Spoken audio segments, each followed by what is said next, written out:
चाहिए।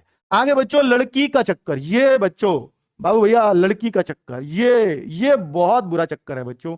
और ये जो बच गया बेटा, इन पांचों मंत्र में, सिलेक्शन के मंत्रों में ये सब कुछ निकल के आया है।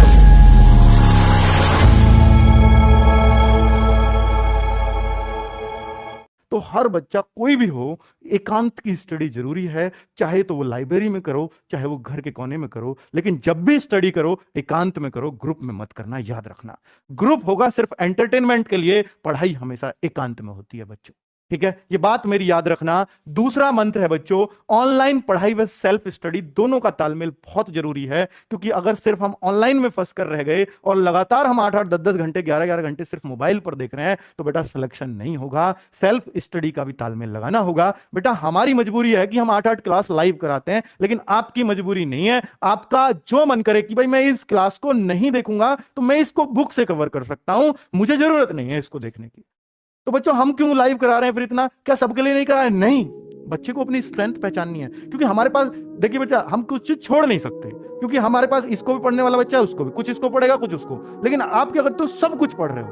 बेटा सब कुछ अगर आप पढ़ सकते हो तो वो तो बेस्ट ही है, लेकिन अगर उसकी वजह से सेल्फ स्टडी नहीं कर पा रहे हो तो फिर वो बहुत नुकसानदेह है। ठीक है, कोई नहीं बताएगा इतनी ईमानदारी से इन सारी बातों को। मैं आपको इसलिए बता रहा हूं क्योंकि मुझे आप लोगों से सिलेक्शन चाहिए। ठीक है बच्चों, तो ऑनलाइन पढ़ाई करो, बहुत अच्छी चीज है, लेकिन साथ में सेल्फ स्टडी इसलिए जरूरी है बच्चों कि ऑनलाइन पढ़ाई करते रहने से, सिर्फ पढ़ाई करते रहने से, क्लास देखते रहने से सिलेक्शन नहीं होता।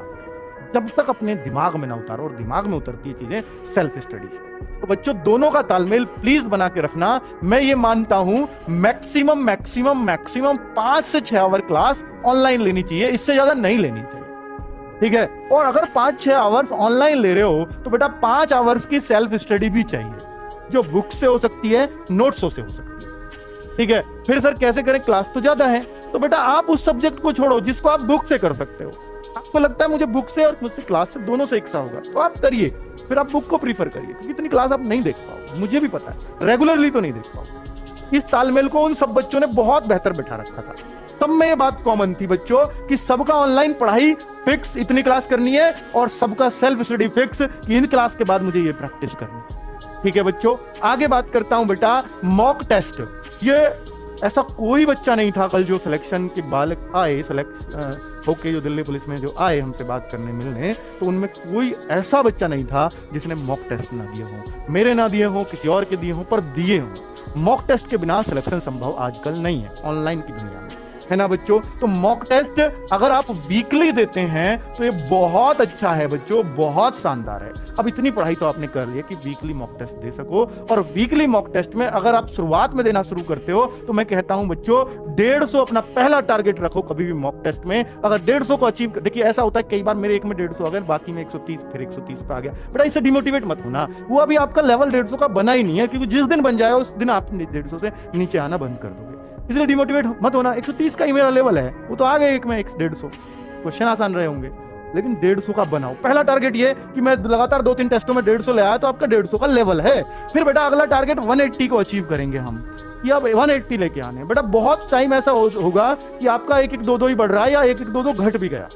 उससे घबराना मत कभी, क्योंकि नंबर हमेशा छलांग मारते हैं। क्या जो आपके मार्क्स है ना, वो कभी भी ऐसे नहीं बढ़ते 1 बढ़ा है 2 बढ़ा है कभी 3 बढ़े हैं, वो छलांग मारते हैं बच्चों। हो सकता है 150 155 बहुत दिन से चल रहे हैं, फिर बच्चों अचानक से ऐसा उछाल आएगा, हो सकता है 170 75 180 तक आप स्टेबल कर जाओ। ठीक है, क्योंकि आप अपनी गलतियों से बहुत सीखते हो। पता है क्यों होता है वो? क्योंकि आप 150 जब ला रहे हो ना, तो आप आते हुए सवालों को बहुत ज्यादा गलत कर रहे हो, बहुत ज्यादा। तो थोड़ा और कम होंगे अगले मॉक टेस्ट में, फिर 150 आए, फिर लेकिन आते हुए चीजें कम गलत होनी शुरू हो जाएंगी। गलत तो 180 वाले के भी होंगे, 220 वाले के भी होंगे, आते हुए वो खत्म नहीं होते, लेकिन वो कम हो जाते हैं। जितनी गलतियां कम करोगे, आती हुई चीजों को गलत कम करोगे, तो बेटा नंबर बढ़ते चले जाएंगे। बस यही सीखना होता है मॉक टेस्ट से। 180 आ जाए, फिर अगला टारगेट 200, और फिर 220, और लगातार 3 टेस्टों में आप 220 लेते चले आए, तो आप सिलेक्शन के 100% दावेदार बन गए बच्चों। ठीक है, तो इस तरह से आपको अपना टारगेट अचीव करना, और लड़कियों का टारगेट अंतिम 200 प्लस होना चाहिए। ठीक है बच्चों, तो अब मैं ये मॉक टेस्ट में बच्चों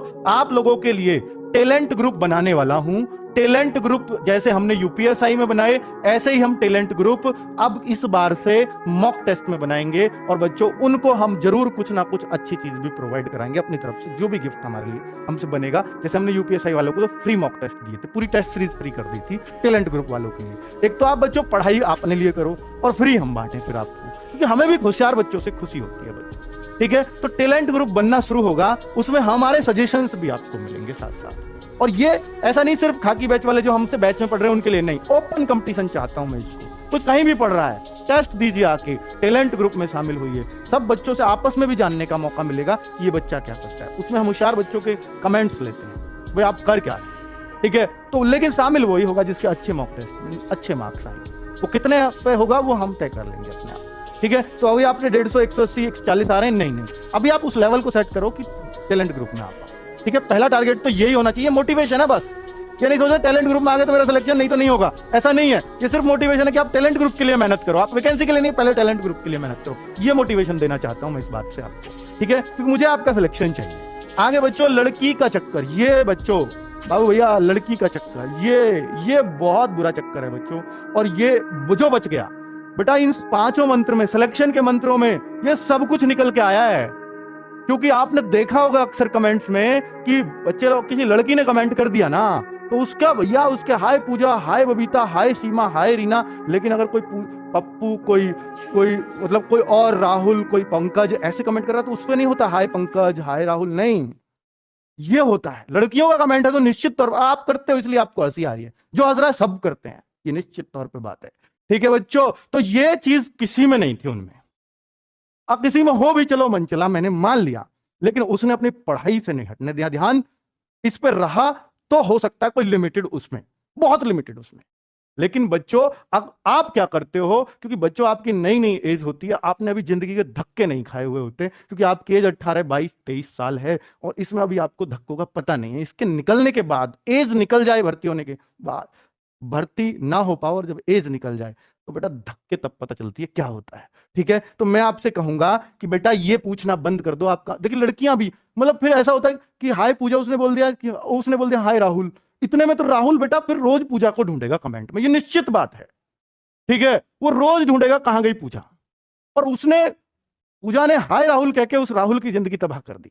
मैं उस पूजा से भी कहना चाहूंगा, तो आप प्लीज लड़कों को ये हाय वाय ना बोलें, वरना उसने एक पोस्ट तो आपने वैसे ही कम करवा दी उसकी, है ना। वो कहीं बेचारा लगा जाता, लेकिन आपने उसको खत्म करवा दिया। तो बच्चों ये मैं निश्चित तौर पे कह रहा हूं कि ये चीजें ना आपको खत्म ही करनी पड़ेंगी, तभी सिलेक्शन होगा। क्योंकि अगर हाय के बाद अगर हाय जवाब आ जाता है ना, तो अगला पॉइंट ये होगा, हम भी लाइव कमेंट पढ़ते हैं कि आप कहां से हो। अगला ये होता है, अगर पूजा ने हाय राहुल बोल दिया तो राहुल का अगला सबका कॉमन है कि पूजा आप कहां से हो। उसने बता दिया कि मैं गाजियाबाद से हूं। अच्छा आप किसकी तैयारी कर रहे हो? अरे यार यूपी पुलिस की क्लास देख रही है वो, आईएएस की तैयारी थोड़ी ना कर रही है भाई। मतलब ये बात चलाने की बात है, इससे होगा क्या? मास्टर बता रहा है ये पढ़ लो वो पढ़ लो, पूजा से पूछना है आपको भाई, तो ऐसे नहीं होगा सिलेक्शन। इन बातों को बेटा सीरियस लो, बहुत मन से कह रहा हूं इन सारी बातों को। लेकिन आपको ये चीजें नहीं आती है समझ में, ये तब आती है जब आपका वो भर्ती निकल जाती है। जब आप सोचते होगे कि जो 49,000 में और 41,000 में भर्ती नहीं हुआ, 90,000 कांस्टेबल एक साथ निकाले उनमें भर्ती नहीं हुआ, तो सोचता होगा ना कि मेरी ये कमियां रही थी, मैं करता था ये चीजें। वास्तव में चलो जब तो इतना ऑनलाइन का दौर नहीं था, अब तो बहुत ज्यादा, और सारा बच्चा बावला बना पड़ा है इसी चक्कर में कमेंट्स के में। होशियार बच्चा, जो सीरियस बच्चा है, जो सिलेक्शन लेने वाला बच्चा है, वो कमेंट से दूर रहता है, दिखता है। ये याद रखना बच्चों, ठीक है। डेडिकेशन ये तो अद्भुत मिलता है सिलेक्शन वाले बच्चों में, डेडिकेशन तो अद्भुत मिलेगा। चाहे कितना भी हाय पूजा, हाय सरिता, हाय राहुल कुछ भी हो जाए, वो अपने लक्ष्य से नहीं भटकता। उसको हमेशा याद रहेगा कि भैया पहले यूपी पुलिस है, बाद में होती रहेगी, देखी जाएगी, ये तो बस ऐसे ही पूछ लिया मैंने। बेटा वो जो चीज है ना, वो डेडिकेशन नहीं छूटना चाहिए किसी भी परिस्थिति में। भर्ती लेट होती है तो हो जाने दो, मुझे अपनी सीट लेनी है, मैं पढ़ता रहूंगा। कोई भटकाने वाली आए या कोई भटकाने वाला है, कोई दिक्कत नहीं, मैं भटक लूंगा, पर पहले यूपी पुलिस, उसके बाद जहां तू ले जाएगी ले चलूंगा, कोई दिक्कत नहीं है। ठीक है बच्चों, तो ये डेडिकेशन यही होता है कि उसके प्रति जो आपका लक्ष्य है ना, उसके प्रति आप अंधे होके पड़े हो, कोई भी बीच में आया हो वो मेरे इसको नहीं डिगा सकता, है ना बच्चों। तो आपका वही है डेडिकेशन, चाहे वो लड़की हो या लड़का। अगर आप हाई फाई के चक्कर में पड़ गए तो हाई फाई से ज्यादा कुछ नहीं मिलेगा बच्चों, और ये नौकरी और जाती रहेगी।